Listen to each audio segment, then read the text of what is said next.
Hello, my name is Michael Salmone, and I'd like to welcome you to another episode where we talk to the most interesting people in payments and fintech.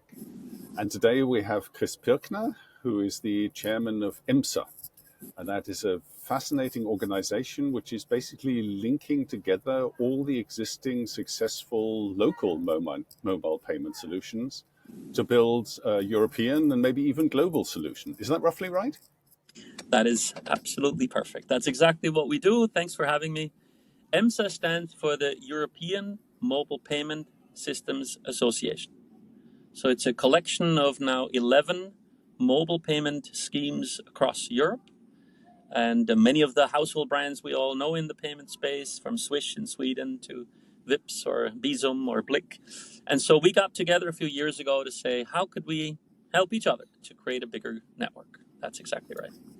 That's really impressive because it makes a lot of sense. You already have local successes like Bizum in Spain or Swish in the Nordics and Twint in Switzerland, and you just interconnect those. You don't have to build a new infrastructure. You just leverage all the existing clients.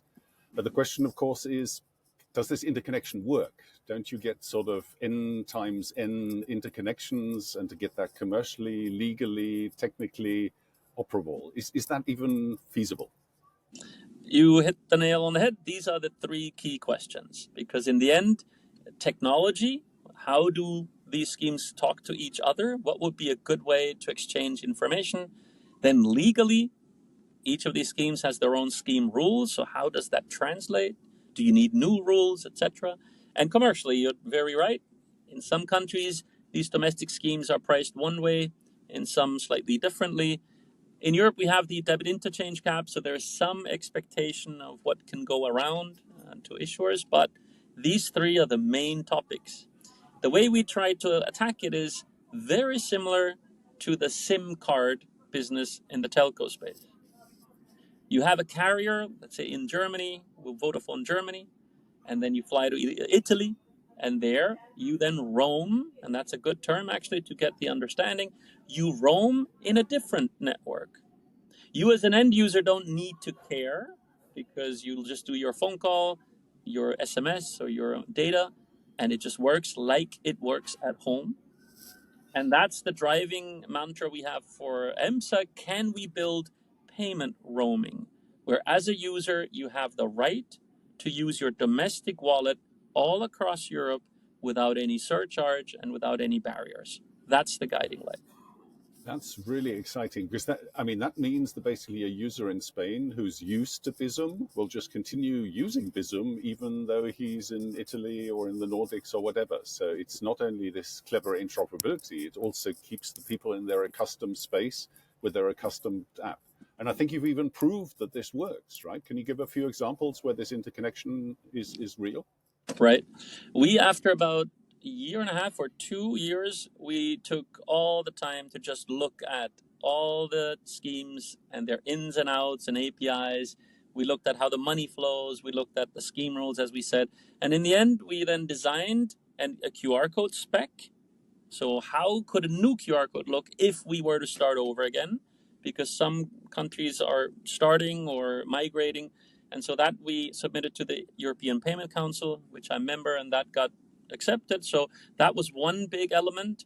And then the second was the API between the schemes. How do we exchange messages? So when one scheme user scans, let's say, the QR code in a different scheme, how do the schemes now communicate? What is this transaction?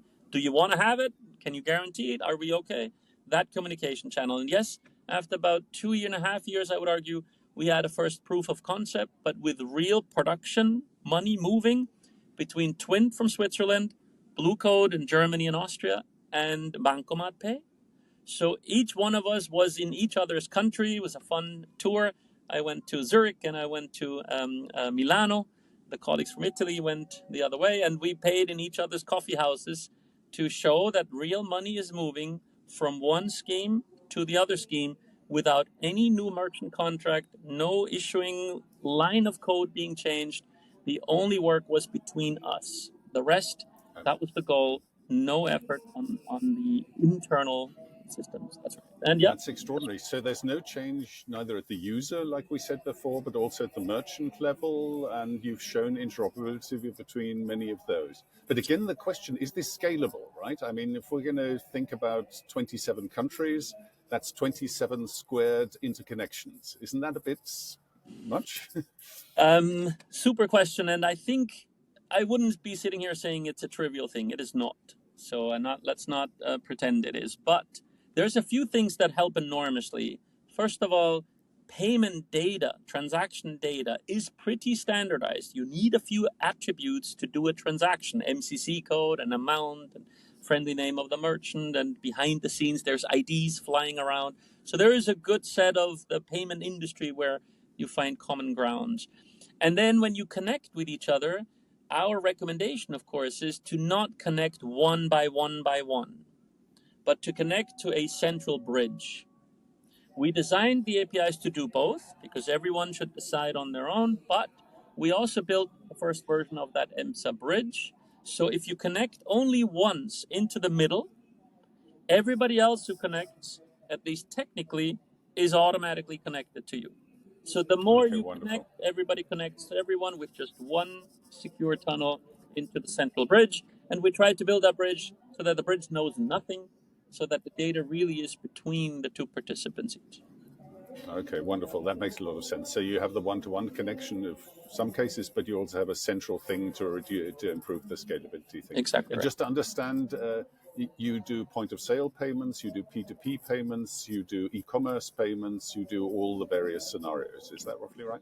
We started with the peer-to-M, so the point of sale case, because that's where the business model is quite interesting for all schemes, right? And yes, that's where we showed the proof of concept, and we went live now in production just a few weeks ago at the Euro 2024 to be real, right? But yes, we now also started the peer-to-peer APIs and integrations.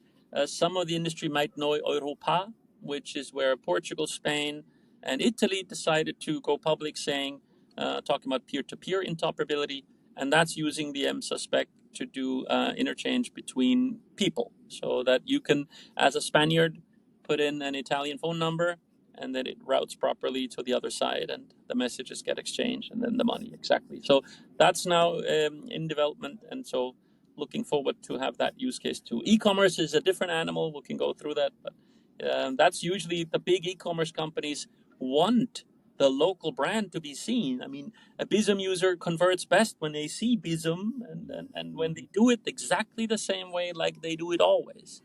And so therefore there's a very interesting and sometimes even easier way to do e-com, but it's different than point of sale for sure.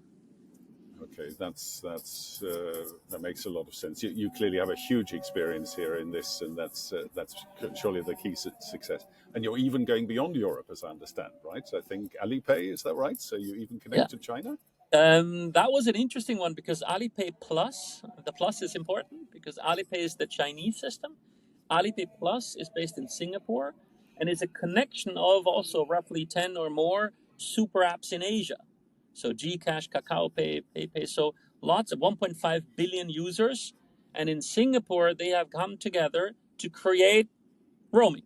So the concept works billions of times. So this is not a PowerPoint construct. The Asians do this quite well. And when we got together because of the German euro, we kind of said, wait a second, you're doing this over there. We can do this over here. If we build a bridge between Singapore and our bridge, then we Europeans can pay when we travel to Asia. We could pay in your grid, which is 90 million merchants strong, and oftentimes where the card doesn't even reach. And so that was then the link. We built that, we signed the roaming agreement, and we went live. And we now, Bluecoat, were the first member to take advantage of it. But we can now pay Alipay QR codes, Alipay Plus, and do the transaction. The merchant has no change. The acquirer has no change. So we even paid into German acquirers, and they were dishing out the money as if it was an Alipay Plus transaction. Wow, that again is a super story. Our time is almost over, but maybe just give you one chance to be as rude as you like about other approaches. I mean, EPIs, digital euro, they are going a completely different way. They're not interoperating, they are building completely new infrastructures. Can Yep, you we'll help me see where understand it why? goes. Yep, and I can understand that two countries, especially that were slightly slower in the digital space, which was France and Germany, makes sense to say let's try this again together. And I think Martina does a great job. So let's see when the solution lands. Then it's a good solution, I would hope, for the countries that take part. But of course, the door is always open at EMPSA to connect to the bridge, even as EPI, and then you can pay in all other countries. So I think in Europe we have to do a bit more of we're all in this together, and nobody wants to harm the other guy, not that I know of. Everybody wants to get to a sovereign way to pay. And to us, Yes. the fastest way to do it is the ones who've invested 10 years and billions should keep on winning. The ones who come now should hurry up, build great products, and then let's collaborate. We would argue the same for the digital euro. If the digital euro were a scheme mandated to the issuers, that's where it could stop. It just connects to the bridge, and it's basically paying all over Europe, maybe even all over the world, next day, without waiting 10, 15 years and hundreds of billions. I think there is lots to be had if we put our heads together. And I think we do that well as Europeans. We're different countries, cultures, languages, but we have one goal. And if we put the smartest people in a room, we can make it happen. I love that. I love that, Chris. That is a fantastic story. Also, with your offer to cooperate on this, that makes a lot of sense because we have a common interest in sovereignty, so that we don't pay with foreign schemes and not only with cash, but and so we're all pulling on the same side of That's right. the And it's a equation. difficult problem. It's a large problem. Nobody can solve this on their own. To That's for build sure. a new grid of how to pay and actually better than existing alternatives, that's a tall order. So But everybody should, in their that has to be the jurisdiction, benchmark. pull It has along. to be better than what we have. Exactly. But super, Chris, you've been fantastically lucid, really Thanks, man. inspiring things for us all to think about. Thank you very much for your time. Thanks, And man. thank you to all who are watching this channel. I hope you enjoyed that. And feel free to watch the other episodes to see some other points of view and also to see where this whole payments and fintech is going. Thank you for watching. Thanks much. Bye.